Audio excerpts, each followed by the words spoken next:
Hello, Internet. Welcome to Crying While Driving. I'm your host, Lyndsey Conway, with my co-hosts today, Cooper and Gigi. Our guest is Nikki Vergakes. Did I say that? Vergakes. Vergakes. Nikki Vergakes. A queer content creator, hypnotherapist, astrologer, who does work through a lens of shadow work and radical self-acceptance. Thank you so much for being here. Thank you so much for having me. I'm so excited to be here. This is such a vibe, and the effort that is put into this. This is going to be big. This is very needed. And it's going to be very fun. And we have these beautiful drinks. We're going to have so much fun. So the idea behind this project is this is a safe space for queer conversations in a camper with a cocktail. Should we give this a taste? Yes. Maybe a little cheers moment? Cheers. Thank you I'm so excited much for being here. We have a nasturtium flower on top from my garden. They're spicy. Ooh.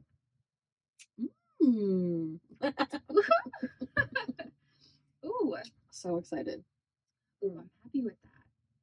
So yeah, it like all the flavors combined. It's to make like its own to make its own thing, you know.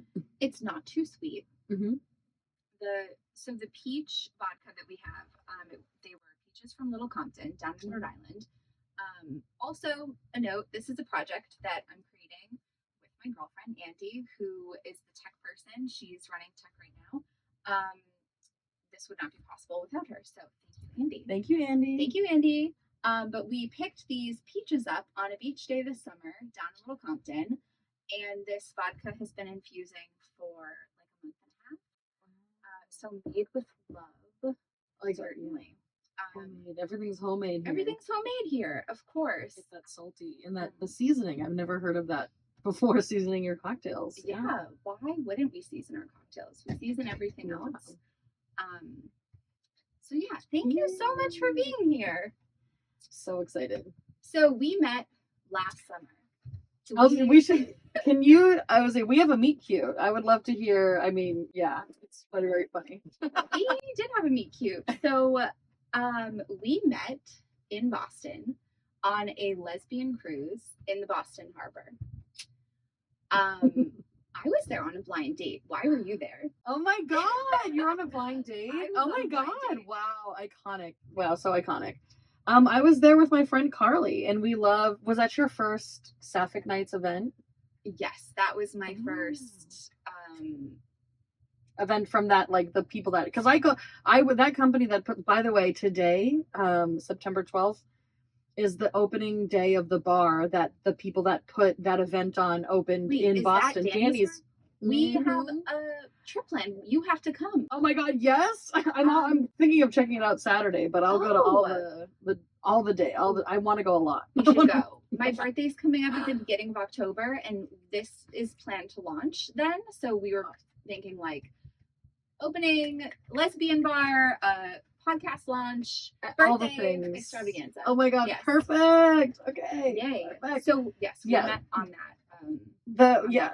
That was, I had gone to events run by that company for a while, like since February 2022 or November 2021. So Sapphic Nights, they would have Sapphic Nights at like good times, some bar in like the downtown Crossing area, but I just was with my friend Carly, and then I hear you're on TikTok.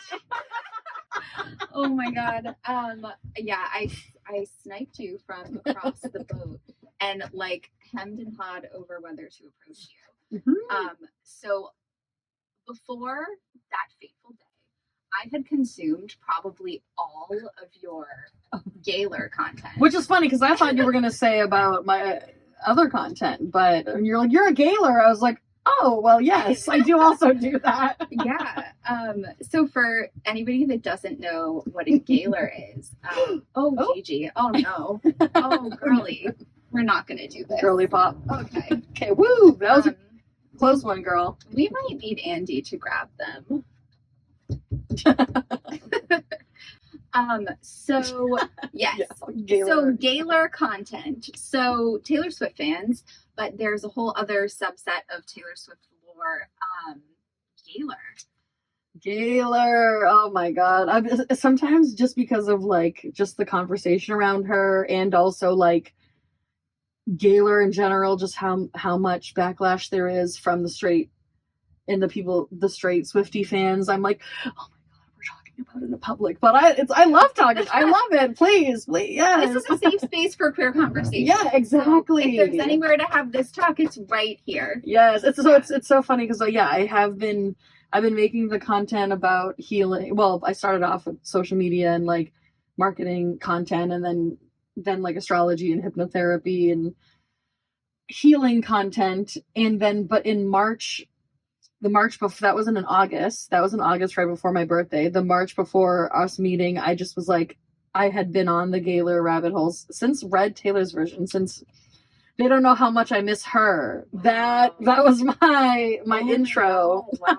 So it got on my radar before the Midnight's release. A lot of people, my friend Graham, who I met through same kind of vibe.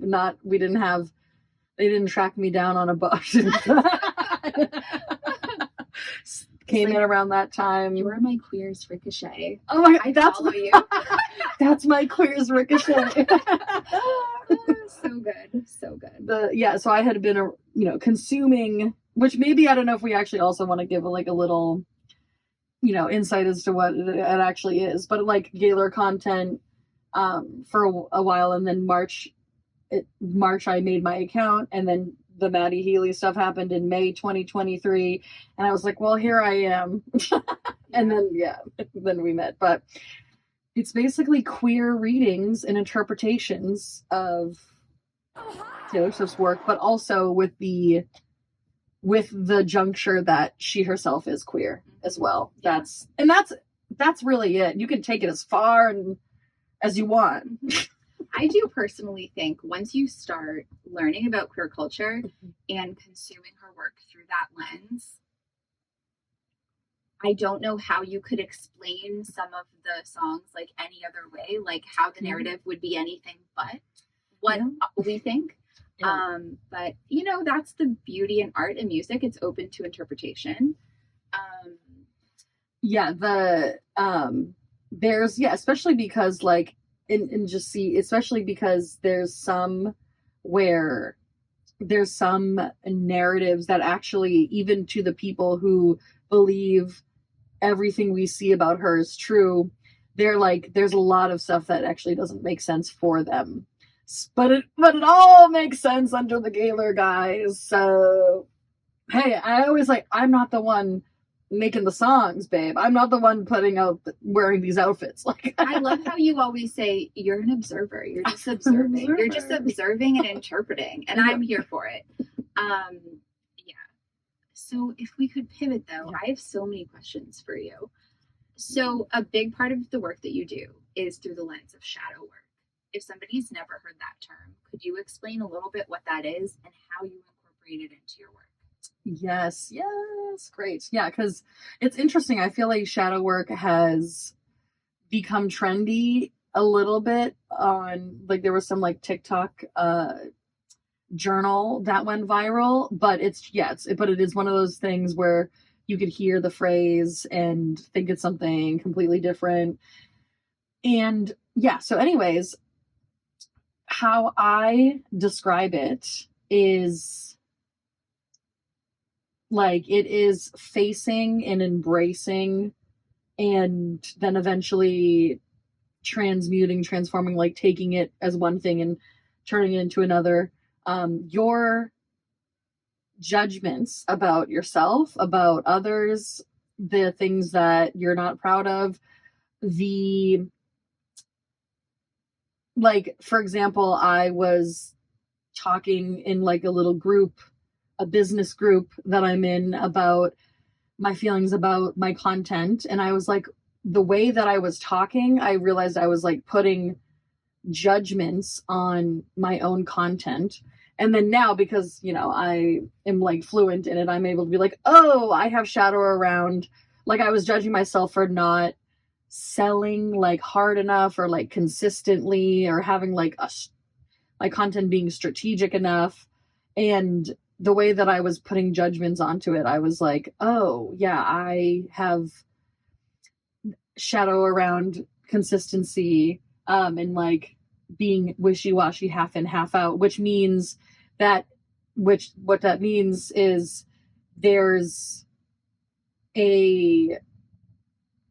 every part of ourselves, like example, even astrology signs, Leo, whatever, it's a spectrum where there's like the most fully expressed, supported gift, like good, it's not good, but whatever, side. And then there's the shadow side, which is things that we might not be proud of.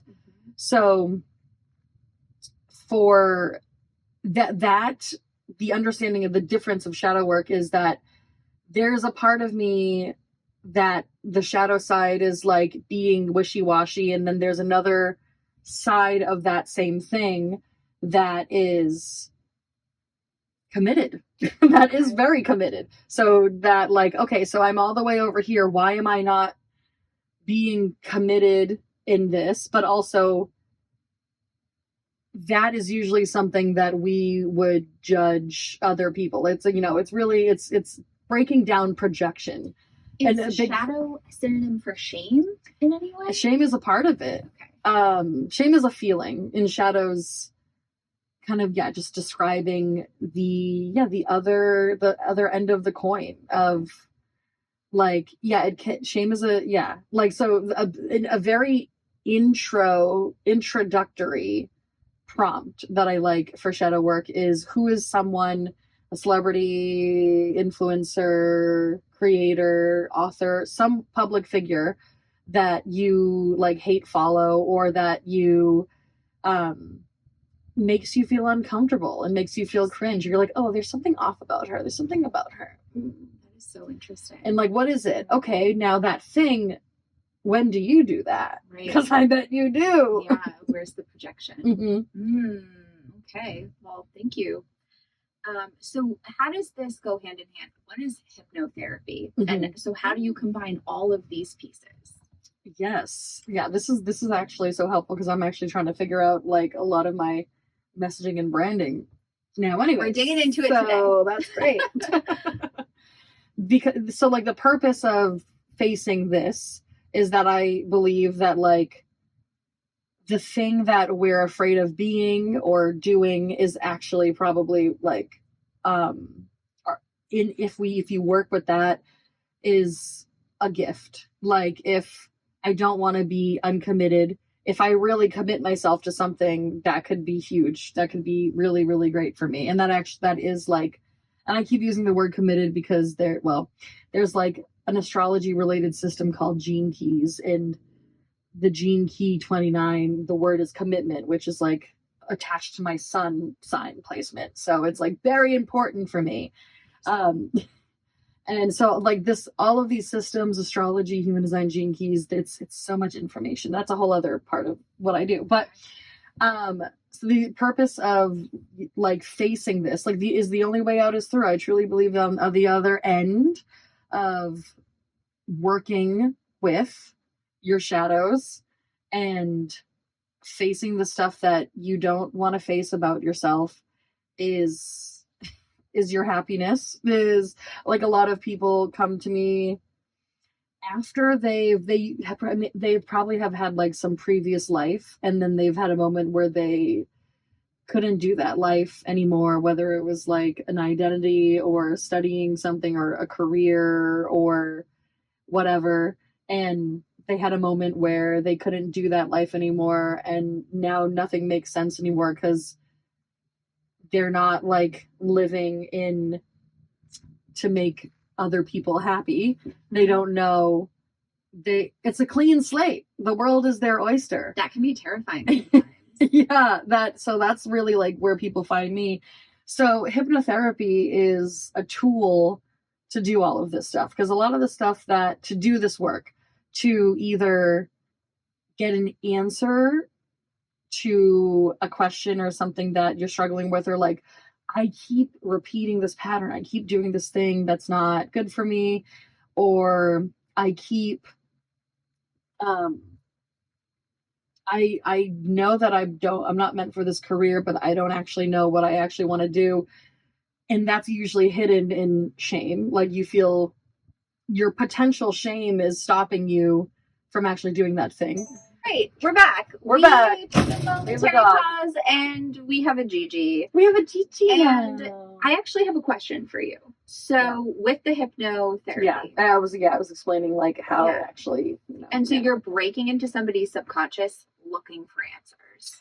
Either looking, so you can either look. So the hypnotherapy is a tool to actually do this work, because all of the stuff I'm talking about, you're probably not even conscious of it. Like, you're coming to me or coming to shadow work, just knowing that you're repeating patterns or holding yourself back or hate yourself or whatever, but you don't know why. And so it's twofold, where we can go and get the answers and work with that, and also reprogramming, something that people talk about. So that's behavior change. So the idea is that what runs what we run on is like 90% subconscious, 10%, it's like something like that, 10% conscious, where like we don't, even just basic movements, we don't think about autopilot. Mm-hmm. So therefore, not only the tools to like physically move and stuff, but also our thoughts are our thoughts that dictate why we do what we do. So if you have a belief that if I put this project out there, I'm going to be humiliated because of a talent show you did when you were 6 years old and you were humiliated. And that trauma lives inside of us and builds fear for years. It really builds, the time goes on, it builds, and then you have experiences that are similar to that original event. It reinforces the fear. It. So it can get to the root cause. We can go, just if anyone's on EMDR, like, I'm trying to get into that. Yeah. There's work to be done. Yeah, I'm trying to. I did it once and I loved it. That's like the hypnotherapy of therapy. We can go back to that event and give yourself a hug. You can give yourself some insight that you didn't have.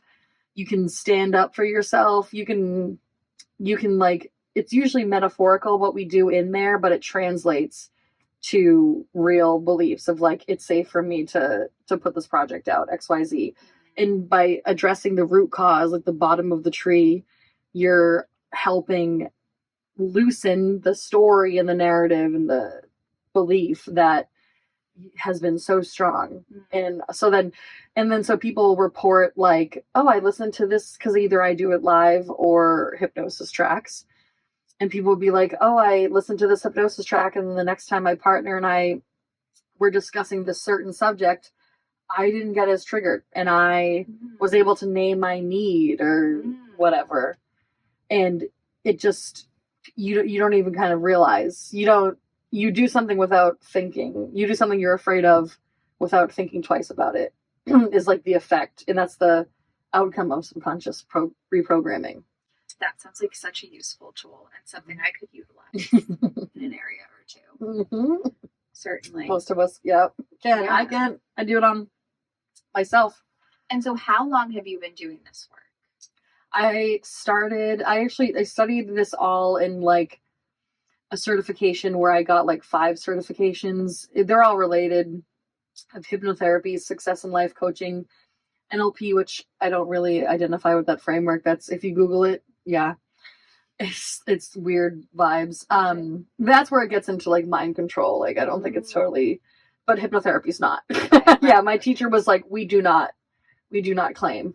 EFT tapping, if anyone knows the tapping. Oh, I know somebody that does that for anxiety. Yeah, I'm trained in that as well. That's a subconscious technique in time techniques. And so anyway, 2020, I started studying, and then in August 2021, I went to Florida for like a 5-day final completion of the certification where we all practiced on each other and like learned a lot. And then immediately after that, I started studying astrology. So I've been... Yeah, that was my next question. How does astrology play into this? Yes. So it's so interesting. The course that I took was astrology and human design, which human design is a whole other rabbit hole that you can go down. Human design is very... It uses astrology and a bunch of other systems, like the Kabbalah systems. Oh, Kabbalah. Yeah, the Kabbalah tree of life, the I Ching, the chakra system, and it helps you manage your energy and know where you're susceptible to outside influence and how to make decisions and all of that. And astrology is great for self-discovery and timekeeping and how to keep track of, okay, this is what's activated for me because of what's happening. I'm going to focus on that. So some people just get one kind of session with me. Some people sometimes people just do hypnotherapy. Some people do astrology.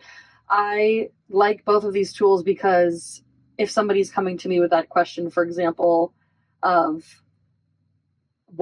so I don't like this career anymore, but I don't know what to do. One, we can look at all of the placements in both of your charts, in your astrology and human design, and be like, there are a lot of placements that talk about mission, life mission, what you're motivated towards, what your gifts and skills are. And yes, that can translate to career, mission, whatever. Because sometimes people, their job is their mission. Sometimes it's not. Sometimes their job is just their job. And then, human design also just really tells you, like, these are your gifts. So that's an example. We can look at the chart, and then we can have a couple other sessions of talking about, all right, what do you want to do? How do you feel about what's these areas of potential careers that are highlighted for you? And do you have any fears and feelings around that? We could work through the fears that come up around that, and also like make a plan for you to pursue that career. Love a plan. We love a plan. Yeah. This is so fascinating. That's incredible. My relationship with astrology is like so vastly different. Like, we have the big book of birthdays, and like I subscribe to the CoStar app, but I'm so fascinated by what you do. And I had a similar relationship to astrology before I started thinking about it in a different way. And everyone, you don't need to know how to know all these technical things or read charts to have a good relationship with it. Like, obviously work with an astrologer, get readings if you want, follow their content and stuff, but you can just start contemplating, like, there's a lot of resources that, not all good, but there are a lot of resources out there of like, what does my Virgo moon in the 12th house mean? Yeah. And sit with those definitions, and it's really up for interpretation. Sounds so fun.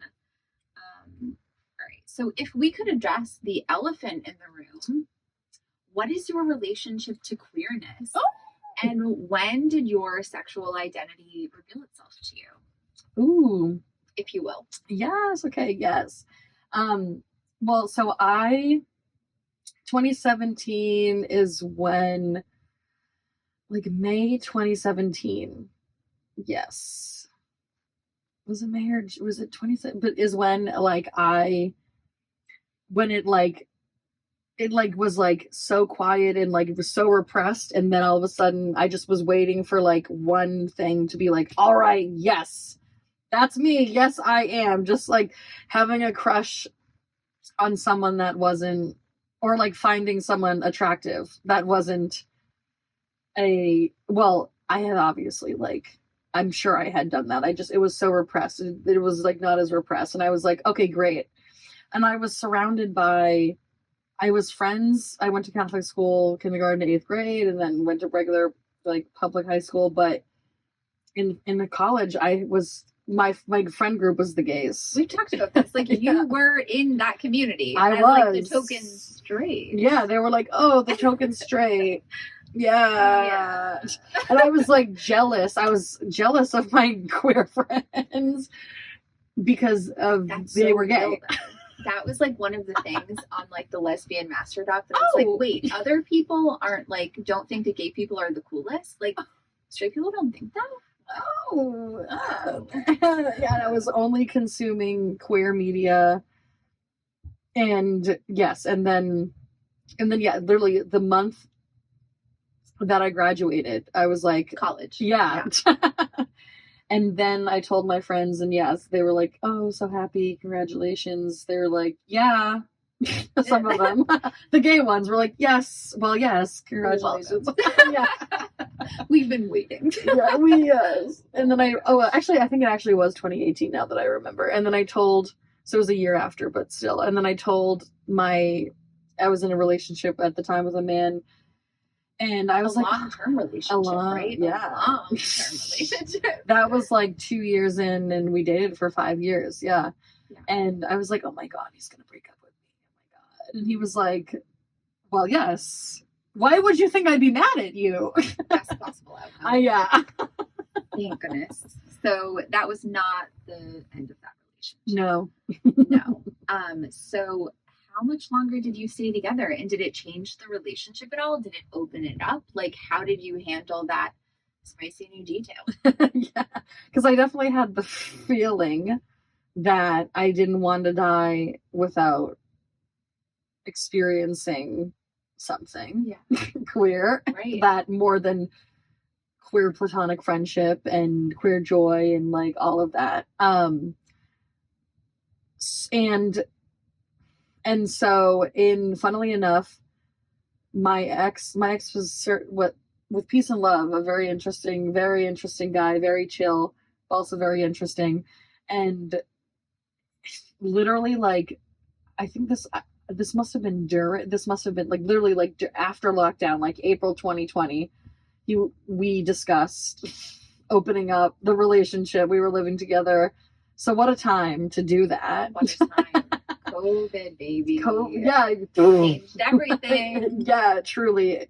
And it was because he brought it up, because even though he said like, oh, when you've gone out before, like you could have totally made out with someone, which I don't like that, because one, that has the whole double standard of, you know, of like, oh, you can kiss girls. It's like invalidating to what you're doing. You're in a seriously committed relationship. Yeah, like you don't see that as, I'm actually, like, he definitely did see it as but like, yes, in most cases that's the men invalidating and just sexualizing that and sexualizing for their own consumption. Yeah. And he said it like in retrospect, I'm like, you would, so if I just cheated on you, like you would have been okay. But he brought it up because of because he was thinking that he actually, like, at the time identified potentially as polyamorous, and just exploring that. And so I talked to some girls on Tinder and stuff, and I had my first date with a girl in like late May, and we just like went for a walk, like a hike. And I was like, I don't want, oh my God, I'm like the COVID, I can't kiss you, but I want to kiss you. The COVID of it all. Really throwing wrenches in the works. Truly. It's just so gay. And then also there was this girl that I like talked to pretty much since like April 2020. And we just she was also in a long-term relationship with a man that was polyamorous. And this was in Providence, all in Providence, by the way. And we literally on and off talked and hung out a few times until like fall 2022. And I think our first kiss was a year after we met. Interesting. How not lesbian of you. I know. Yeah. Did we? Yeah. We literally, so I had 2 dates with girls, which Which, yes, some lesbians are like that. Some lesbians are like, yeah, we didn't touch until. I guess the pendulum swings like Yeah. really far one way or Because the other. I've also had opposite experiences. Yeah. Yeah. And the relationship lasted until November 2021. By my doing, really, I truly nothing in relation to nowadays. Now I'm like, well, would I ever date a man again? Ooh, that is the question. You Would know, you ever date a man again? I don't really have any interest, but the reason I ended because we weren't emotionally in the same place and didn't have the same life goals. And I was like, can't do this. And I think and I don't know if I would, I don't think I would, at least from the start, be open. I don't identify as polyamorous. That just worked for that situation. Yeah. So it sounds like you had a really close-knit group of friends in college. Do you consider them chosen family? Was that community like part of the ease you had in coming out? Oh, I love that. I know. Yes, because then I do feel lucky because not a lot. I've always had queer community even before I was out. So there's a good amount of them are still my friends and are still in the friend group. But yes, it definitely was a lot easier. Like, I was excited to come out to them and having it modeled for me so much. And again, I was jealous. So I was like, wow, like, this is going to be fun.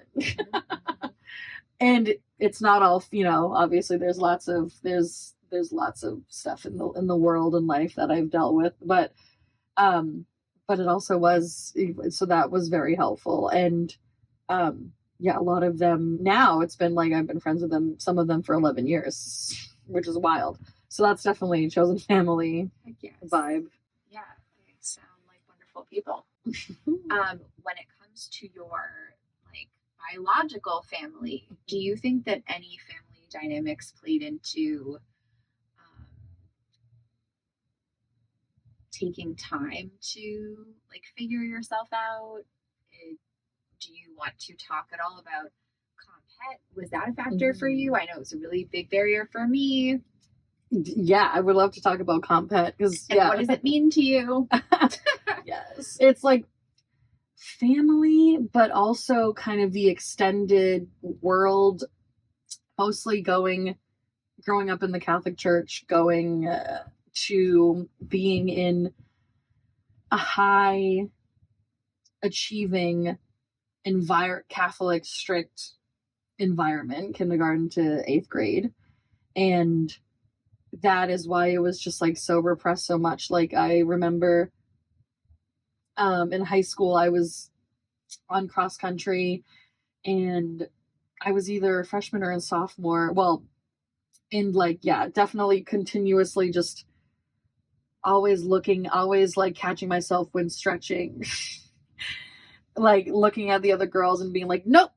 And the thoughts are like, what if I was? The gay panic. The gay panic. Oh, and somebody, Formspring, do we remember that? The ask me the anonymous question thing, which was just bullying. Did that like predate Tumblr? That was like this was like 2011. So like around the same time, maybe a little bit like a year before, but somebody put in someone else's, I'll never forget, somebody else's on the team. This is in high school. Somebody anonymously put someone on my team, and this girl like went to my Catholic school as well and drove me to practice and stuff. Somebody put in her Formspring, Nikki Vergakes is a lesbian, and I was like, oh no. What grade is this? I 10th, I think. How did that feel? Like, what was your friend group like? I don't think I told anyone. Oh, I just like freaked out so it wasn't like computer. Instantly public across the school.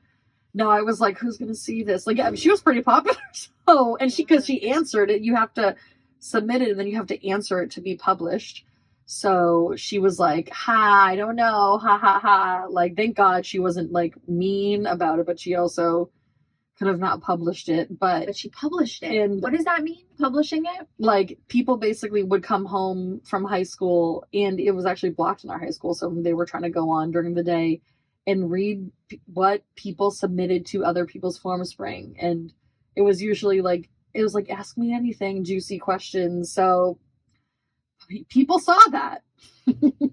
How was that for you? Yeah, like, obviously I've never forgotten it, but in the moment I think I really like pushed it down. Were you close with your family? Did you go home and like discuss it with your parents? Did you have like a best friend at the time that like supported you through this? Were you alone in this? I think I made myself, I think I didn't, I like was like, I have to go through this alone because I can't share this with anyone, for various reasons, for like having emotional loneliness, which is just a term I learned now from adult children of emotionally immature parents. I think I have that on my bookshelf. Oh yeah, we talked about that. Yeah, emotional loneliness, having to, I was like, I can't. Shame, Catholic shame. The shame and the Catholic guilt. shame. I definitely could not, because the friends, well, most of the friends I had were from my Catholic school, except there were these two friends that, of course, are both queer now, that I made at the school, and there was always like tension with these two groups, and I probably could have gone to them. But shame. Was it Catholic high school? No, it was, Public yeah. school? Was anybody out in your high school?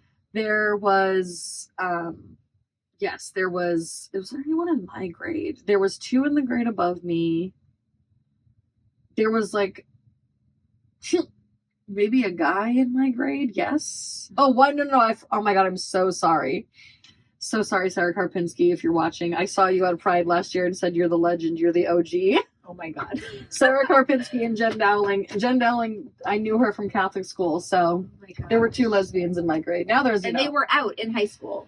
Yeah. What year did you graduate high school? 2017. Okay. No, 2013. 2013. Okay. What am I, oh my God.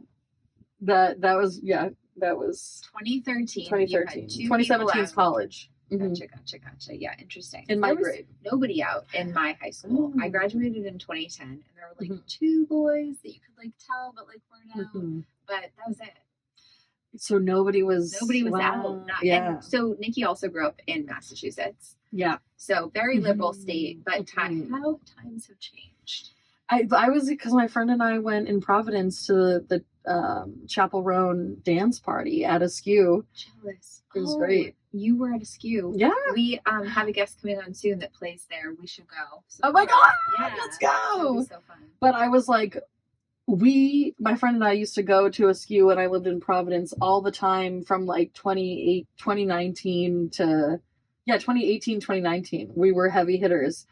And we were looking around at the young queers there were people of all ages, but a lot of young people at this Chapel Roan. We were like, it's changed even since we were like 23, 24 on the scene. Providence has changed so much since 2020. But yeah. Like so many things have closed. Everything's different. I'm like, wow, there's just so many, the queer crowd is like younger, and there's just so many more of them. Yeah. Even then. Yeah. Because like I'm right on the cusp of Gen Z and millennial, and so that's just straight Gen Z. They're like, yeah, everyone's gay. Yeah, they're here and they're queer, and I love it. So how has your life changed since coming out, and like has it changed any family dynamics for you?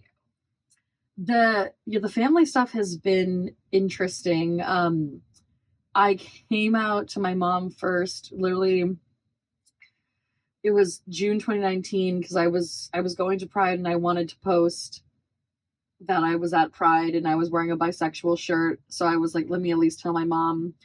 And there was one friend that we're very close. I was in her wedding last year, and now I know she's very safe, but I wasn't sure, just because of like jokes that she had like allowed to happen around her and the way things talk. I just wasn't sure. You just never, so I never actually said it to her. So a lot of people found out through just me posting Pride bisexual shirt. We love an Instagram reveal. Love. That's very much what I did also. It's efficient. Like, here I am. Especially coming out later in life. Yes. Yeah, I'm like, yeah. So I told my mom we were literally driving back from a funeral in Pennsylvania, and she said, okay, well, I heard that on your podcast in February. I was like, thought you stopped listening. Didn't realize you still listen to that. Thank you for not outing me. Yeah. So good. Oh my God. And what's your mom's name? Karen. Karen. Thank you, Karen. Karen was privy. Yes. There were no surprises for Karen. No, yeah, Karen knows. Karen was dialed in. she was locked in. And she was like, I think women are beautiful. I'm like, oh, I bet Karen. You do, girl. Bet you do. You posted about your mom and she is a friend. That lore I'm very interested in. Oh my God. Yeah. You know, she has like it's a very homoerotic friendship. Yeah. It's very cute. I love whatever's going on. I'm glad she has her. Right. Yeah. No judgments here, obviously. Yeah. I'm like, okay, Queen, why did you say that in that moment? Oh. Okay. Yes. And then she was like, don't tell your dad. And my dad just always they actually don't give a shit about anything. They just are very chill, but also just like repeat stuff and are stuck in their ways. So I just wasn't sure with my dad. They sent you to Catholic school. Are they religious? Yes, but they're not like, they're not like, they weren't strict. Like, they weren't like super strict. They don't like, I have some friends that parents like read the Bible and they're like, amen, I love Catholicism. Here's the teaching. And like, my mom teaches at a Catholic school, but like, she's very chill. You might be entering that workspace, right? Yes, that's a whole interesting conversation. That's a whole interesting consideration. I think, my dad found out because I had wrote about it. I forgot that he was subscribed to my business email list, and I wrote about it on my email, but I had sent many emails saying that before. And I guess he just caught this one. And then I was at my friend Carly's house, who was there when we met, and she was like, your dad has a question. My mom texted me and was like, your dad has a question about your email. Did your heart immediately sink? Because I think mine would. Like the panic sweat. Yes. And you weren't living there at the time. No, I wasn't. So that's good. I was either in Boston or I was in Providence visiting Carly. And then I don't either. Because he probably didn't want to say it. And I think he said, like, are you gay? And I was like, well, yes. Well, yes, I am. Thank you for asking. Well, yeah. I just didn't know about how you take it. Yeah. And he's very chill, but this is not a great question. I just know that he just doesn't get it, but it's not malicious. He was like, oh yeah, well, how many women have you been with? I'm like, well, like he's trying to connect with you in that moment and make it okay. And it's so not the question or relevant ever. Not relevant, yes. But I can see a man of that generation trying to connect in that way. Yeah. And he definitely sees it as validating it or not validating it, which I'm like, I'm not plenty, but I'm not going to tell you. Like, that's not important. We're not going to talk about anybody who's under that umbrella. Oh my gosh. Wow. And then also I know they got it.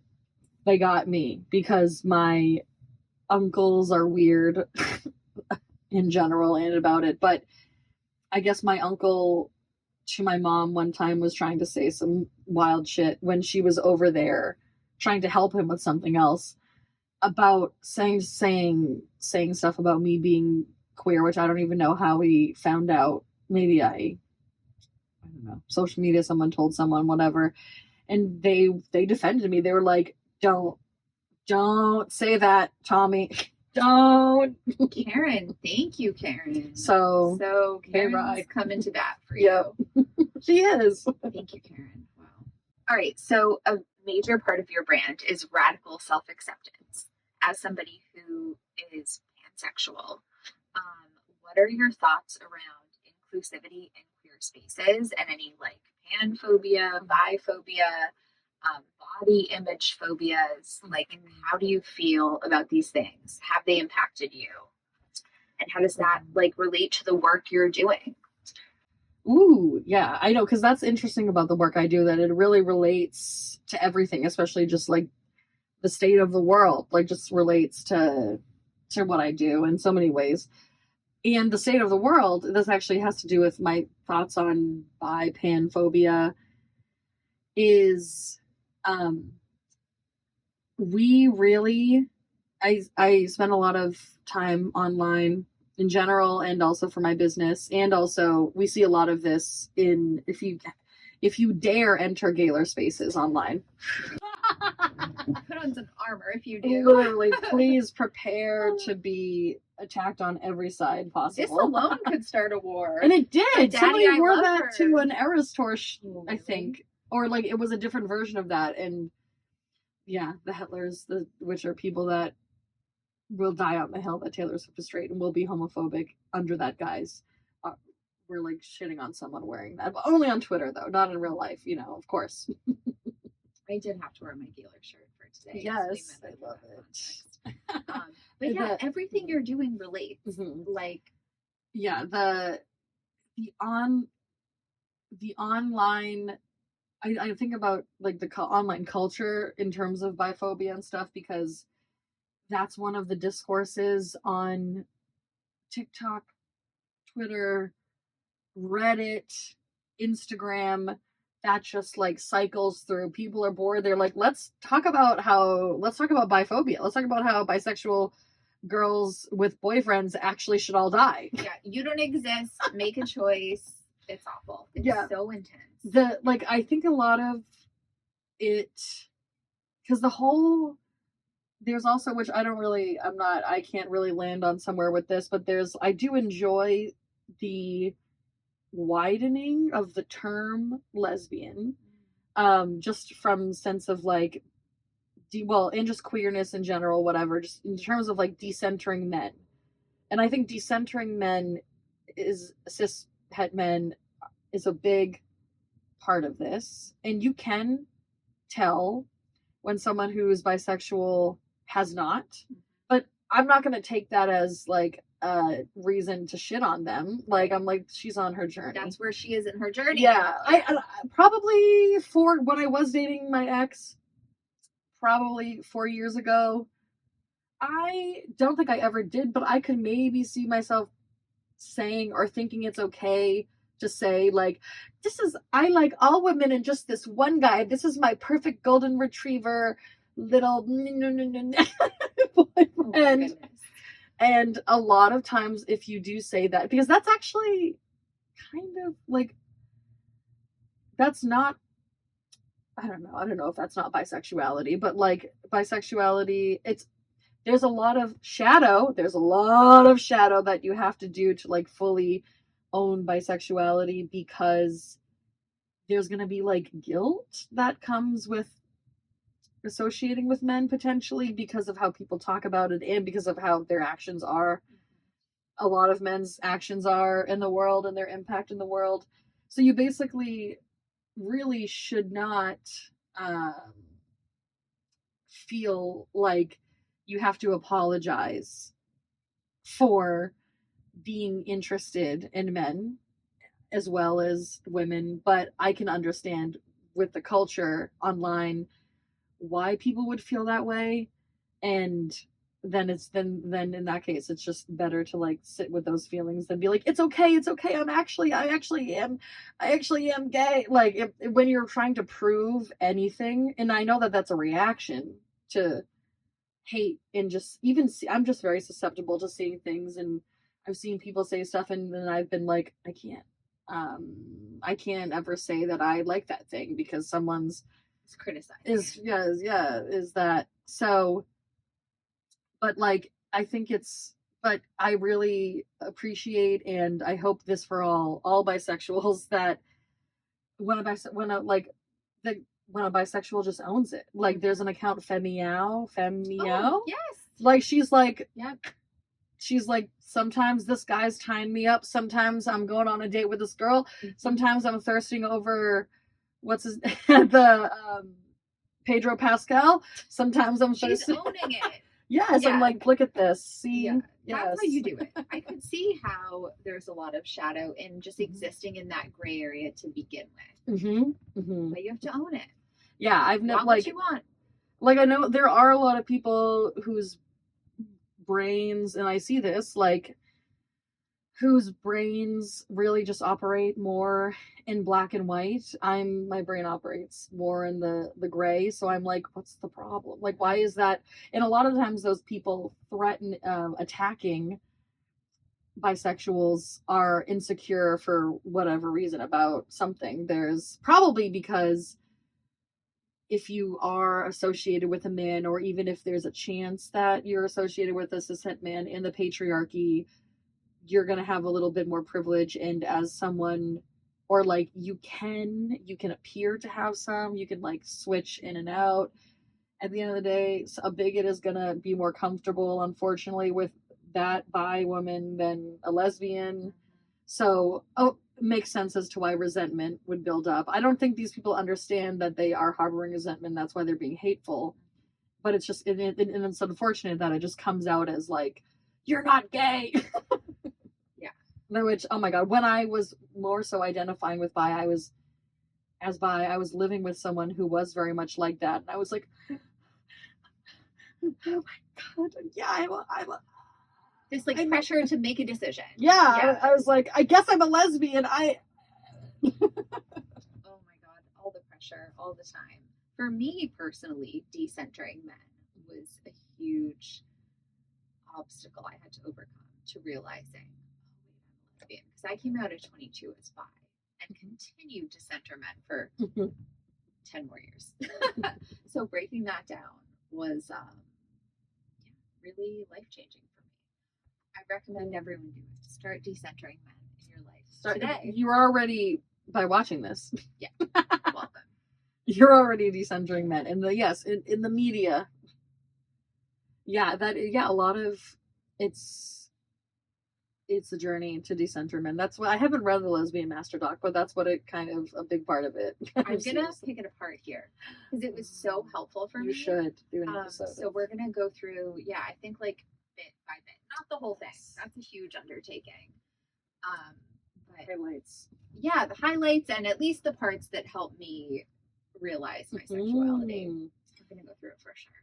Yeah, because where I'm at, I think I still subconsciously am a little not afraid of it. Like, I would, if I was like, I'm a lesbian, I mean, that does come with a whole thing. Actually, I'm curious, like, what kind of, when you were like, I am a lesbian, what was the initial thoughts? Well, so I came out at 22 as bi, and then we both, it sounds like, we're in the Providence queer dating scene. I found it impossible to meet anybody I connected with, like, that was a woman. Like, it's just very incestuous. It's just very so incestuous that my friends and I ended up kind of in a polycule with someone. They were a couple and they were dating this person. I was dating that person, and now we're all friends. But that was not my experience in Providence. I could never infiltrate whatever that. So I was always on the outskirts of it. A lot of first dates with women who were exploring and their first time going out. So that was my experience for like a decade. The first woman I ever dated, actually, who left her number for me. I was bartending at the restaurant I would go on. I love in the wild meet cute. That's my favorite. Yeah, she left her number for me. And that was the first time I was kind of like, oh, wait, these feelings could be reciprocated. Yeah, that's rough when you're just constantly like, oh, I'm just... I mean, I grew up in a very, like, white picket fence town. Nobody was out in my high school. College, like, I worked my ass off. I was in a relationship with a man all 4 years. And then at 22, I'm working at this restaurant. I'm on my own for the first time, whatever, this girl leaves her number. And it was like a light bulb went off. Like, wait, these feelings can be reciprocated. So we dated for a little bit, which was really intense, and that's a story for another day. But she actually met her wife while we were dating. So that did not end well. And then I continued to try to date, and it just wasn't happening for me in Providence. Still dating men as well? Oh, totally. Like sleeping with men. Yeah. So this is how I survived. That's the gag. I was sleeping with men. I had very intense female friendships, and like that's how I survived my 20s. And unpacking that now, it's like, oh, girl. Yes. I'm also unpacking the like very intense queer female friendships. Yeah, that is a real thing. Yeah. So I happened upon Gaylor TikTok in the fall of 2022 and started dating this woman who was like the first woman in over 10 years that I had clicked with. And I'm consuming all of this Gaylor lore. I'm close in age with Taylor Swift. I grew up listening to her. There's a lot of, it's mostly lesbians in the community. I had no idea. So like my perception of her work and consuming it through this new lens really helped me process a lot of things about my own life. That's really cool that I feel like me too, it just progressive, but there's a lot of people say that, and I have my friend that I mentioned has went on a whole like non-binary and gender journey like through Gaylor during that time. Like it was parallel, so I'm sure it definitely you know.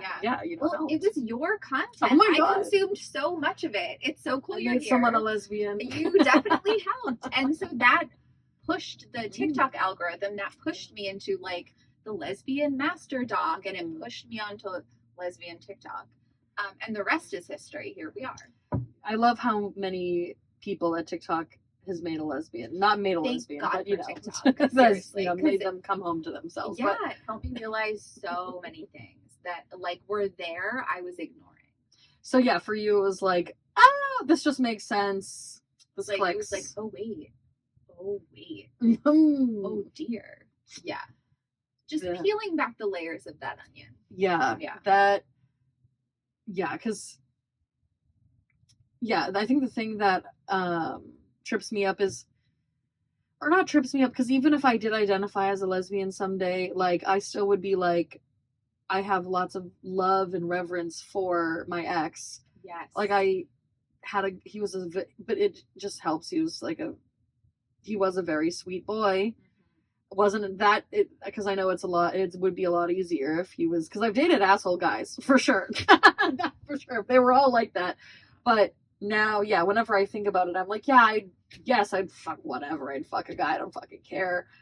And we're like, well, that's not, if we're thinking about bisexuality, it's not like I equal people like equally 50%, whatever, but it's like, it's kind of an even playing field. It doesn't, but that kind of is what it seems where, what makes people realize that it's not an even playing field for them in the sense that men are kind of like, whatever, actually. Oh, I actually only wanted them to like me, but women I actually have, that's what people sounds like people realize. Like, oh, this is like what actual like a romance connection. The table. Oh. We're gonna get in trouble.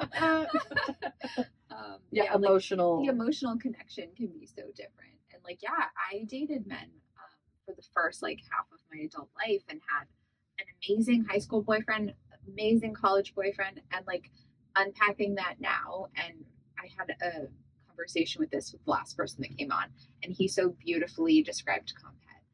And like, if you're coming out later in life and realizing your sexual identity after having full-fledged relationships, like at the very least we can honor like the beauty in someone else's humanity and have to feel no shame about parts of ourselves that weren't on board, because like things are nuanced. We're existing in the gray space. Life is not black and white. You exist in the context of all that you live in what came before you. Yes, exactly. I love that. Yeah, like, yes, just because, yes, and I honored and liked my ex's humanity at the time.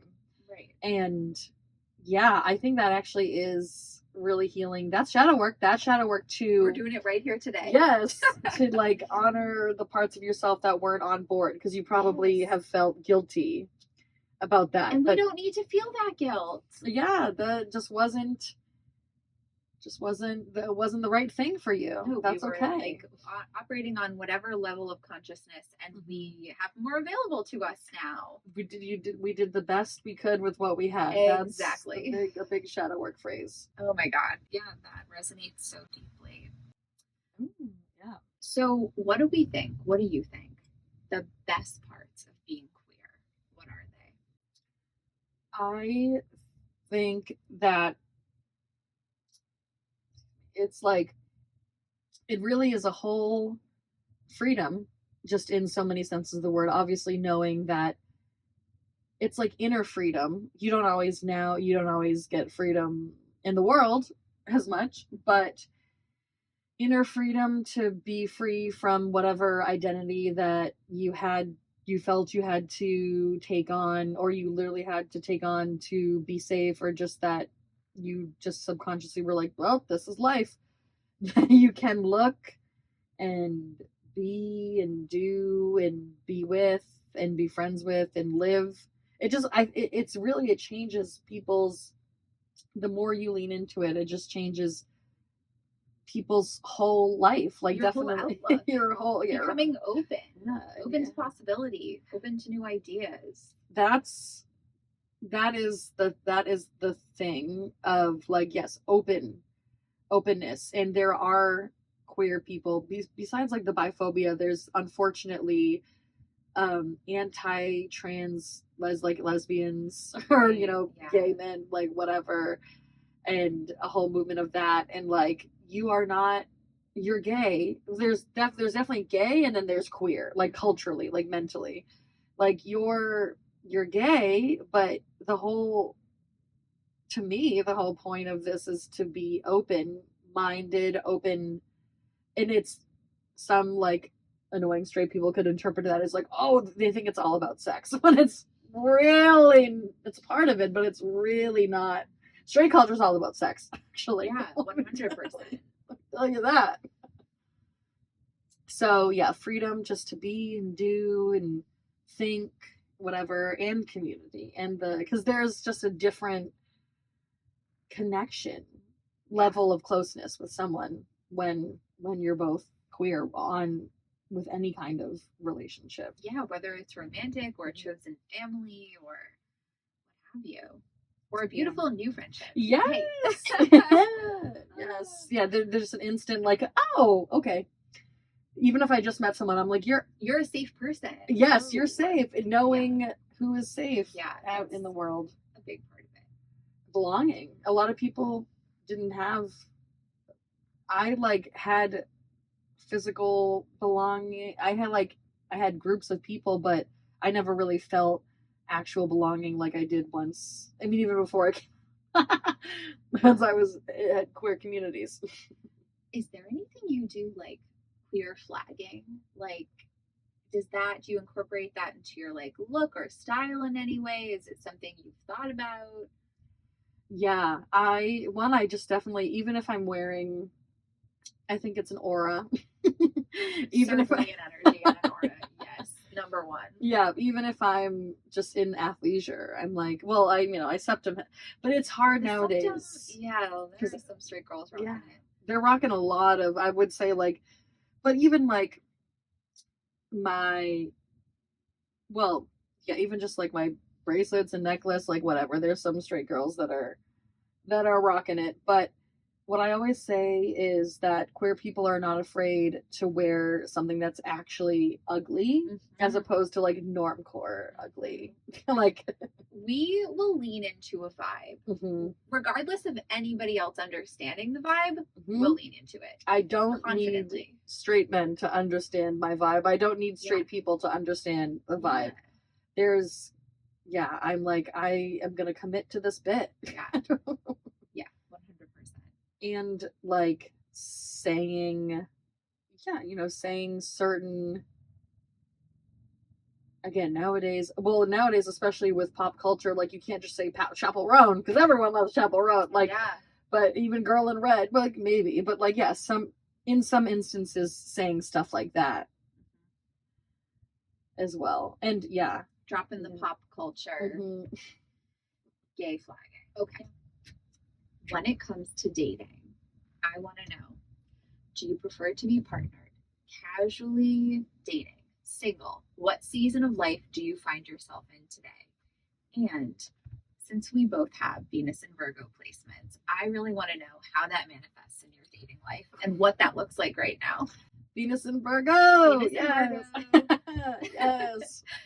I really, at the end of the day, I really do like having someone like that I can like be a partner in crime with and be very close with, and I'm excited about that. But I also don't need, I can be patient on that. I'm actually not even trying right now. I'm like the season of life that I'm in is my biggest project right now.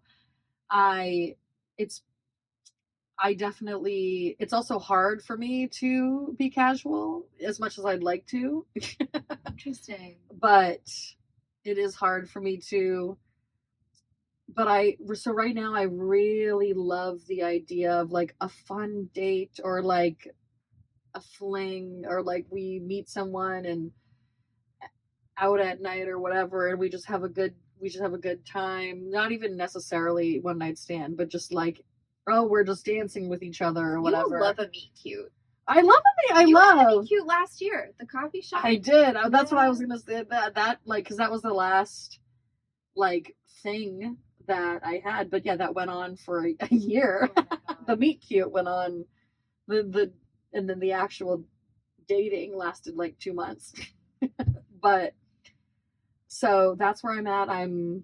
I'm really focusing on me, but also I'm just very open to like a fun moment. And when I think my Virgo Venus showing up of like, okay, when I am open to, when I want a partner, I'm gonna like really dedicate to it. But also, yeah, when I like really think about what I want, and that is a big thing for me of like intentionality of like, because my whole thing previous with relationships was that I just kept falling into them, and I think Compet definitely plays for sure played a role in that, of a lot of like just guys like trying to just wear me down, and I'm like, sure I'll date you, God.